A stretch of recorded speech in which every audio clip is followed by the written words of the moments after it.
এটা ভালো হয়েছে, আমার পছন্দ হয়েছে।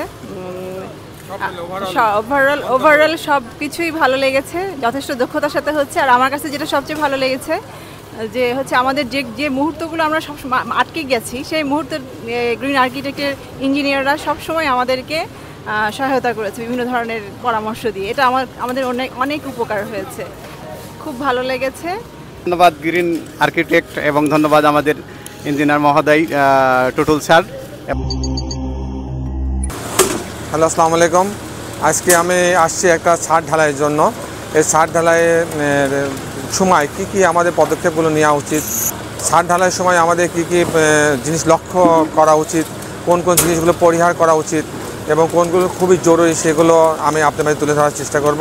তো দর্শক মণ্ডলী, ছাদ ঢালাইয়ের ক্ষেত্রে প্রথম যে জিনিসটা আপনার দরকার, আপনি প্রথমে দেখতে হবে যে আপনার শাটারিং যে বাঁশগুলো দিয়েছে এগুলো ঠিক মতো দিয়েছে কিনা। কারণ অনেক সময় আমরা জানতে পারি যে ছাদ ঢালাইয়ের সময় এই যে বিশেষ করে গ্রাউন্ড ফ্লোরে যখন ফার্স্ট ফ্লোরে যখন ছাদটা হয়, মানে একতলা ছাদটা যখন দেওয়া হয়, তখন এটা কিন্তু বালির উপরে বাঁশের এইগুলো খুঁটিগুলো থাকে।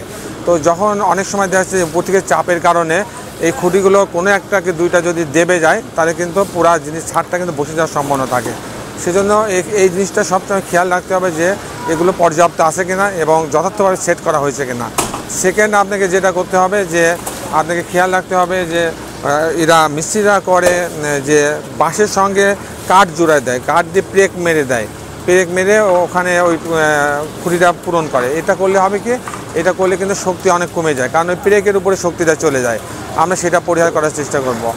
আর মূলত যে যখন আমরা ছাদ ঢালাই দেব তার আগের দিনে আমাদেরকে খেয়াল রাখতে হবে যে আমাদের পর্যাপ্ত খোয়া, মানে যে যদি খোয়া হয় তাহলে খোয়া আছে কিনা, পাথর হইলে পাথর আছে কিনা, সিমেন্ট পর্যাপ্ত আসছে কিনা। এবং সিমেন্টটা অবশ্যই কোনো পুরাতন সিমেন্ট দিয়ে আমরা ঢালাই দেবো না। আমরা একদিন কিংবা 2 দিন কিংবা দিনের দিন সিমেন্ট আসবে, সেই গরম সিমেন্ট দিয়ে আমরা ঢালাই দেবো। তো এই প্রত্যেকটা জিনিস কিন্তু আমাদের খেয়াল। তারপরে যে যারা ঢালাই দেবে তাদের মিক্সচার মেশিন ঠিক আছে কিনা, মিক্সচার মেশিনটা টেস্ট করতে হবে। তারপরে ভাইব্রেটর মেশিন ঠিক আছে কিনা, পর্যাপ্ত লোক আছে কিনা, এগুলো কিন্তু খেয়াল করতে হবে আগের দিন। এবং আগের দিন অবশ্যই আমার খোয়াকে ভিজায় রাখতে হবে। এবং যখন ঢালাই হবে তখনও কিন্তু প্রতিনিয়ত খোয়াটাকে পানি দিয়ে ভিজাইতে হবে। পানি দিয়ে যদি আমরা খোয়া না ভিজাই, তাহলে পরে এই খোয়া যখন মিক্সার মেশিনে যাবে তখন মিক্সার মেশিন থেকে কিন্তু ও সিমেন্টের পানিটাকে খেয়ে নেবে, যার ফলে কনক্রিটের যে স্ট্রেংথ সেটা কিন্তু কমে যাবে। তারপর যখন মিক্সার মেশিনে যখন মেশানো হয় তখন গ্রেডিয়েন্ট দেখতে হবে, খোয়ারগুলো সাইজগুলো ঠিক আছে কিনা, তারপর বালি সিমেন্ট এগুলো ঠিকমতো তারা দিচ্ছে কিনা। পাশাপাশি সবচেয়ে বড় একটা ইম্পর্টেন্ট জিনিস যেটা আমরা অনেকে জানি না, আমরা কিছু মনে করি না, যে ওয়াটার সিমেন্ট রেশিও যেটাকে বলে, পানি এবং সিমেন্টের যে রেশিও, এটা যদি অতিরিক্ত হয়ে যায় তাহলে কিন্তু কনক্রিটের স্ট্রেংথ কমে যাবে। তো সেক্ষেত্রে আমাদের অবশ্যই ওয়াটার সিমেন্ট রেশিওটা ঠিক রাখতে হবে। এবং যে পানি দিয়ে আমরা ঢালাই দেবো সেই পানিটা অবশ্যই পিওর পানি হইতে হবে।